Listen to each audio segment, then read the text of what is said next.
ওরে খয়রাইতে হালার পালা আর কত চিপ্পি মাসের 5 তারিখেই তো তুই খয়রাতি হয়ে যাও আর 25 তারিখে মোর দিকে এইরকম হইরা চাইয়া থাকছ মোর পেটে কি টাহার খনি আছে মোর চামড়া হুগাইয়া দাঁড়ার হাড্ডি বাইরে হয়ে গেছে টাহা দুকাস না খালি হাত দুকায় হাতাও শরম হরে না 5000 টাকার পাঞ্জাবি তোর কি মাথা নষ্ট তোর যে বেতন হেইয়া দিয়া তো জাঙ্গিয়াও কেনা যাবে না দোকানদারের ক 500 টাকা দিবি নাইলে কিডনি বেচা দে মোরে টানিস না খবরদার চেইন খুলবি না হেলে কোলো দাঁত দিয়া কাইট্টা দিমু প্রেমিকারে গিফট দিবি তোর পকেটে আছে তো মাকড়সার জাল ওরে ক তোরে যেন মেকআপ ছাড়া ভালোবাসে মোর ইজ্জত মারিস না মানুষের হোমকে জিপ খুললেই কোলো বাতাস বাইরাইবে থু এইটা কি দিলি 10 টাকার ছেঁড়া নোট হ্যাঁ আবার কষ্টেপ মারা খয়রাতিও তো এর চাইতে ভালো নোট নেয় তোর মানি ব্যাগ না রাইখা পলিথিন ব্যাগে টাকা রাখা উচিত মোর একটা স্ট্যাটাস আছে না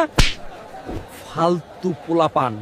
ঈদের আগে যদি বড় লোক হইতে চাও হলে বোনাস দে তোর মালিক তো কাইস্টা তুই অন্তত সাবস্ক্রাইব বাটনে একটা টিপ দিয়ে ঈদে দিয়া যা আল্লাহ তোর ভালো করবে বাবু